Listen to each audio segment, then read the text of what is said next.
Jadi nanti Pak Saud akan menyampaikan lebih lanjut bagaimana informasi yang lebih rinci terkait dengan pengembangan penanganan perkara yang sudah berjalan sudah cukup lama sebenarnya sejak 2014 dan 2016 dan kemudian proses-proses lebih lanjut.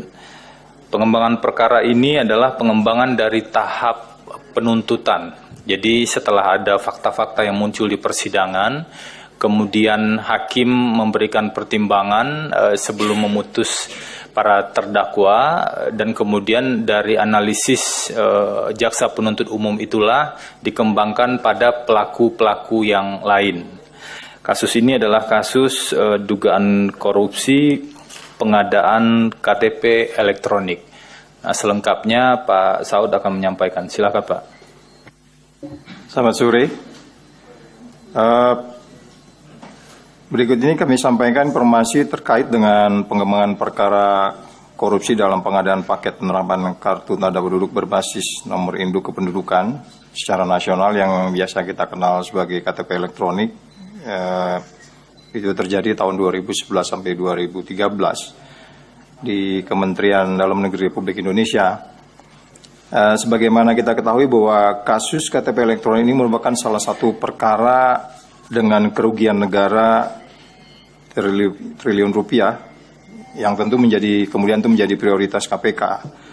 Pada perkara ini perhitungan yang dilakukan oleh BPKP, negara dirugikan setidaknya 2,3 triliun yang dihitung dari pembayaran lebih mahal dibandingkan dengan harga wajar atau harga real dari barang-barang yang diperlukan dalam pelaksanaan proyek tersebut. Yaitu selisihnya pertama total pembayaran kepada konsorsium PNRI itu sebesar 4,92 triliun. Kemudian kedua, harga wajar atau harga real pelaksanaan proyek penerapan KTP berbasis NIK nasional itu 2,6 triliun. Jadi dari 4,92 triliun, kemudian harga wajarnya 2,6 triliun. Berikutnya kami sampaikan bahwa KPK menangani kasus KTP elektronik ini secara cermat dan berkesinambungan. Berkesinambungan artinya ada strategi, ada tahapan dan seterusnya.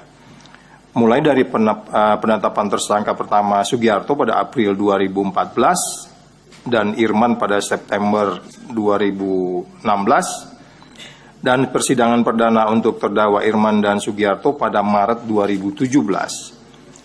Semua proses tersebut memang membutuhkan waktu yang panjang karena KPK harus melakukan penanganan perkara dengan sangat hati-hati dengan bukti yang kuat.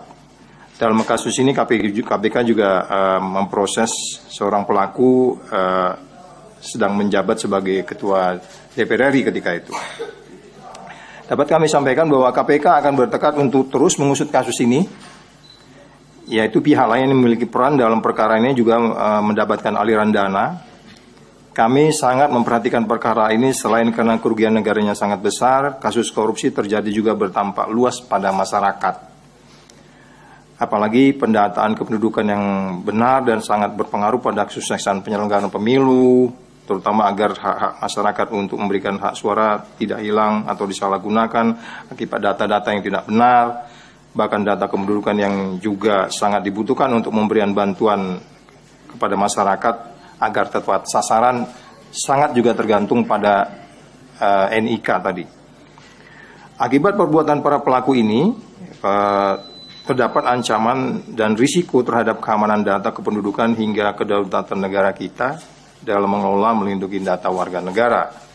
Sehingga pada bagian lain kami sampaikan bahwa sejauh ini KPK telah memproses 8 orang tersangka, 7 diantaranya telah divonis bersalah di pengadilan tipikor dan 1 orang sedang proses persidangan yang terdiri dari 3 klaster unsur, yaitu politisi, pejabat di Kementerian Dalam Negeri dan swasta, yaitu sebagaimana saya sebutkan di atas, politisi diantaranya adalah Setia Novanto, Ketua DPR RI 2014-2019, Markus Nari, mantan anggota DPR RI, sedang proses persidangan, Kemudian dari kementerian sendiri ada Irman, PLT Direktur Jenderal Kependudukan Pencatatan Sipil Kementerian Dalam Negeri.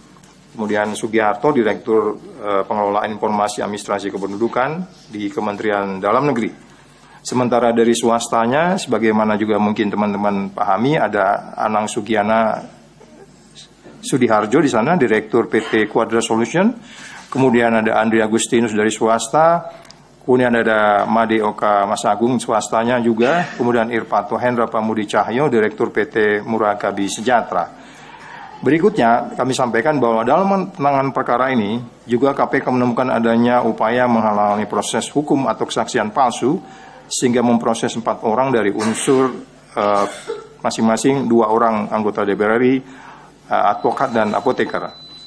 Sehingga total saat ini telah diproses 11 orang, baik untuk perkara pokok kasus korupsi pengadaan iktp ataupun perkara obstruction of justice.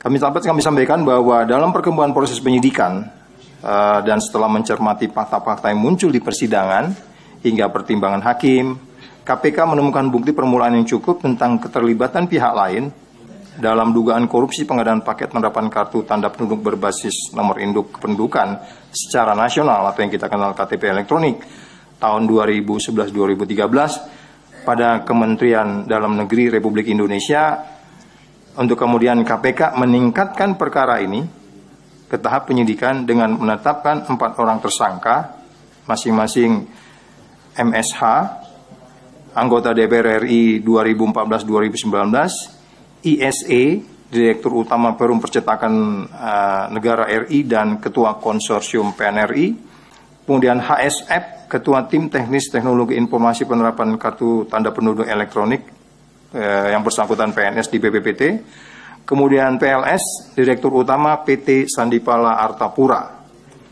4 orang tersebut disangka pasal 2 ayat 1 atau pasal 3 Undang-Undang Republik Indonesia nomor 3199 tentang pemberantasan tindak pidana korupsi sebagaimana telah diubah pada Undang-Undang Republik Indonesia nomor 20 tahun 2001 tentang perubahan atas Undang-Undang Republik Indonesia nomor 31 tahun 99 tentang pemberantasan tindak pidana korupsi. Kemudian junto pasal 55 ayat 1 ke 1 dan junto pasal 4 ayat 1 Kitab Undang-Undang Hukum Pidana. Dapat kami sampaikan bahwa peran masing-masing tersangka tersebut antara lain sebagai berikut.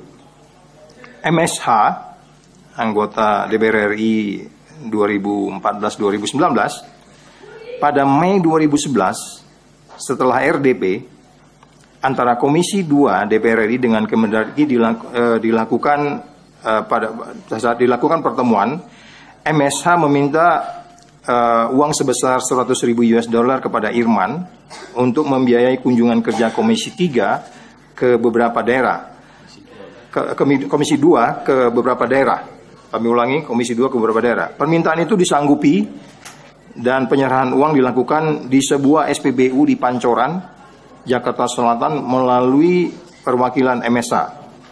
Kemudian tersangka MSH juga meminta uang dengan kode uang jajan kepada Irman sebagai Dirjen Dukcapil yang menangani EKTP. Permintaan uang tersebut ia atasnamakan rekan-rekannya di Komisi 2 yang akan reses. Kemudian kami tambahkan sepanjang tahun 2011 sampai 2012 MSH diduga juga menerima beberapa kali dari Irman dan Sugiharto. Berikutnya kami sampaikan sebagaimana telah muncul di dalam fakta persidangan dan pertimbangan hakim dalam perkara terdakwa Setia Novanto, MSH diduga diperkaya sebesar 1,2 juta US dollar terkait dengan proyek IKTP ini. Berikutnya, mengenai tersangka ISE, Direktur Utama Perum Percetakan Negara dan Ketua Konsorsium PNRI, kami dapat simpulkan, ringkaskan dari beberapa poin, diantaranya adalah sebagaimana telah muncul di fakta persidangan dan pertimbangan hakim dalam perkara terdakwa Setia Novanto, manajemen bersama konsorsium PNRI diperkaya sebesar 137,9 miliar dan Perum PNRI diperkaya 107,71 miliar terkait dengan IKTP ini. Sementara tersangka HSF, Ketua Tim Teknis Teknologi Informasi Penerapan Kartu Penduduk Elektronik yang bersangkutan adalah PNS di BPPT, sebagaimana telah muncul juga fakta di persidangan dan pertimbangan hakim dalam perkara yang terkait dengan terdakwa Setia Novanto, tersangka HFS diduga diperkaya sebesar 20.000 US dollar dan 10 juta rupiah. Tersangka PLS, Direktur Utama PT Sandipala Artapura, sebagaimana juga telah muncul dalam fakta persidangan dan pertimbangan hakim dalam perkara terdakwa Setia Novanto, PT Sandipala Artapura diduga diperkaya sebesar 145,8 miliar, 145,8 miliar terkait dengan proyek IKTP ini. Kami menekankan bahwa sampai hari ini total KPK telah memproses 14 orang diduga terkait dengan KTP elektronik ini, yaitu selain adanya obstruction of justice dan kesaksian palsu, kami mengingatkan semua pihak agar bersikap kooperatif dengan kasus ini karena pertama, jika ada upaya untuk menghambat proses hukum maka terdapat risiko pidana sebagaimana diatur pasal 21 Undang-Undang Tipikor. Kami ingatkan juga agar saksi-saksi dipanggil untuk bicara jujur karena jika terdapat keterangan bohong terdapat ancaman pidana sebagaimana diatur pasal 22 Undang-Undang Tipikor. Kami tambahkan bahwa KPK juga mengingatkan para tersangka Perum PNRI, PT Sandipala Artapura dan pihak lain yang berperkara dan telah menikmati aliran dana IKTP ini untuk segera mengembalikan uang tersebut ke negara melalui KPK. Hal tersebut akan dipertimbangkan sebagai faktor yang akan meringankan nantinya. Terakhir, saya berharap semua pihak dapat mengambil pelajaran dari kasus korupsi IKTP ini, terutama pemerintah dan DPR, agar memastikan keterbukaan dan perbaikan proses anggaran negara yang lebih teliti sehingga kasus korupsi anggaran seperti kasus IKTP ini tidak terulang kembali, dan terutama agar semua pihak agar tidak meminta namun menolak sejak awal jika ada pemberian uang yang terkait dengan pelaksanaan tugasnya. Demikian, terima kasih atas perhatian teman-teman sekalian. Oke, terima kasih Pak Saud. Jadi dari fakta persidangan yang ada dan kemudian juga masuk dalam pertimbangan hakim, ada jumlah uang yang cukup besar di mana para tersangka dan atau perusahaan-perusahaan yang terkait dengan tersangka itu diduga diperkaya totalnya sekitar 400 miliar rupiah. Masing-masingnya tadi sudah dirinci oleh Pak Saud. Nah, dalam konteks itulah kami selain memproses orang perorangannya, tentu saja upaya untuk mengembalikan keuangan negara ini juga menjadi concern dari KPK.